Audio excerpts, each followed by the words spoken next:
Il y a 70 ans, le 13 mars 1954, débutait la bataille du camp retranché de Dien Bien Phu en Indochine française. 57 jours plus tard, 3000 des 15 000 soldats français mobilisés y perdaient la vie. Une défaite qui a sonné le glas de la présence coloniale française en Asie. Mais c'est quoi l'Indochine? Depuis 1887, elle rassemble 5 territoires. Le Laos, le Cambodge, le Tonkin et l'Annam, qui sont des protectorats, et la Cochinchine, qui est une colonie directement administrée. Retour sur cet enfer, comme l'ont appelé certains, qui fut la plus sanglante bataille de l'après-Seconde Guerre mondiale. 20 novembre 1953. À 7 h, l'opération Castor est lancée. 2 commandos parachutistes aux ordres des chefs de bataillon, Marcel Bijard et Jean Bréchignac, décollent de la base d'Hanoï. Ils prennent possession de la vaste plaine de Dien Bien Phu, une cuvette de 15 km de long et 7 de large. L'objectif, installer une base aéroterrestre dans le Nord-Vietnam, alors que le Viet Minh, mouvement nationaliste vietnamien d'idéologie marxiste, y masse des troupes. Il s'agit aussi de protéger le Laos, avec qui la France a signé un traité d'indépendance association 1 mois plus tôt. Au fil des semaines, le camp retranché s'édifie. Les collines et points d'appui sont baptisés du nord au sud de noms de femmes. Gabrielle, Anne-Marie, Béatrice, Françoise, Huguette, Dominique, Claudine, Eliane et Isabelle. 13 mars 1954. Dans la nuit, 5 divisions Viet Minh dirigées par le général Giap attaquent la vallée. Ils font face à 11 000 Français. Pour le renseignement militaire, ce n'est pas une surprise. Les populations civiles avaient reçu l'ordre des Viet Minh d'évacuer. Mais la puissance de feu ennemie n'a pas été anticipée. C'est un véritable déluge. L'artillerie Viet Minh bénéficie d'un approvisionnement très important de la Chine communiste voisine. Des points d'appui tombent. Les liaisons radio sont coupées et les blessés affluent dans l'hôpital de campagne alors que le camp ne peut soigner que 424 hommes. En 2 jours, le déferlement fait 500 morts côté français et 2000 du côté de l'armée populaire vietnamienne. Le lieutenant-colonel Charles Pirotte, commandant de l'artillerie, qui avait répété que les Viet Minh étaient incapables d'acheminer des canons dans les collines, se suicide par honneur. Quelques jours plus tard, la piste d'atterrissage est inutilisable. Les blessés ne peuvent plus être évacués et le ravitaillement ne peut plus se faire que par parachutage, ce qui est risqué. 28 mars 1954. À 5 h 30, une contre-attaque est lancée par le commandant Bijard. La présence de ce dernier à Dien Bien Phu réveille l'optimisme des soldats. Galvanisés, ils avancent et causent d'importantes pertes côté Viet Minh. Des canons, des mitrailleuses ou encore des bazookas et des fusils mitrailleurs de l'ennemi sont récupérés.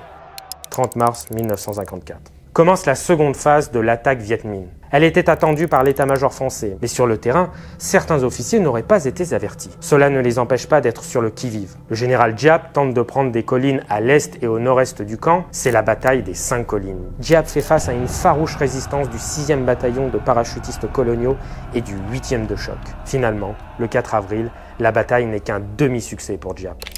Avril.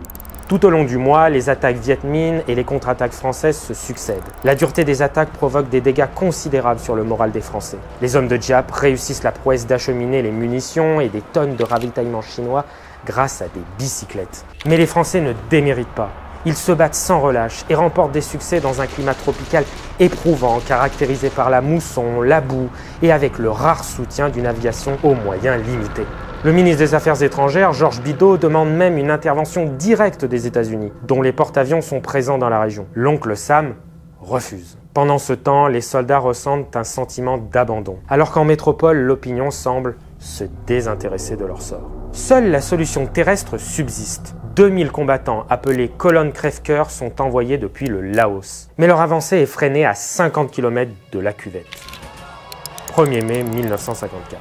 Les Bodoïs, non donnés aux soldats communistes, lancent le dernier assaut. Ils prennent des points d'appui mais butent une nouvelle fois sur la résistance des Français. Les jours suivants, des volontaires français se bousculent à Hanoï pour être parachutés. Ils font de la légende de Dien Bien Phu. Partout où les Français résistent farouchement, ils sont pilonnés. 7 mai 1954. Les derniers points d'appui français tombent les uns après les autres. À 17 h, le général De Castres, commandant des troupes à Dien Bien Phu, reçoit l'ordre du général Cony, commandant des forces françaises du Tonkin, de cesser les combats lors d'un échange téléphonique qui se termine par ces mots de Cony. « Allez, au revoir mon vieux. » Une demi-heure plus tard, les armes se taisent. 3300 Français sont morts en 2 mois de combat. 10 300 sont faits prisonniers et envoyés dans des camps Viet Minh pour être rééduqués dans des conditions épouvantables. 70% n'en revinrent jamais. En France, l'opinion publique est frappée par la défaite. Elle entraîne la chute du gouvernement Laniel et l'arrivée au pouvoir de Pierre Mendès France qui met tout en œuvre pour la paix. Le but ? Sauver l'armée française. Les accords de Genève, signés le 21 juillet, mettent fin à la guerre, à la présence française et partagent le Vietnam en deux États, le Nord communiste, soutenu par la Chine et l'Union soviétique, et le Sud, soutenu par les Américains, ce qui engendrera la guerre et l'intervention américaine 10 ans plus tard.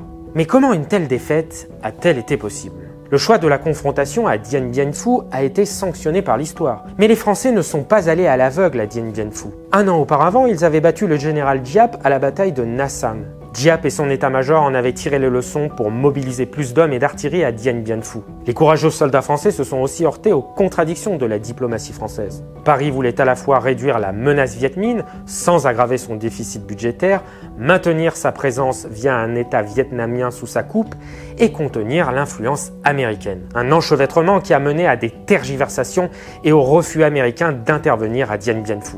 Pourtant, le sacrifice n'a pas été vain. À Dien Bien Phu, il a provoqué une véritable saignée dans les armées Viet Minh qui ont perdu 20 000 hommes. Des pertes tellement élevées que des commandants Viet Minh ont pensé replier leurs hommes en Chine. Surtout, les soldats français ont empêché le Laos de tomber dans le giron communiste.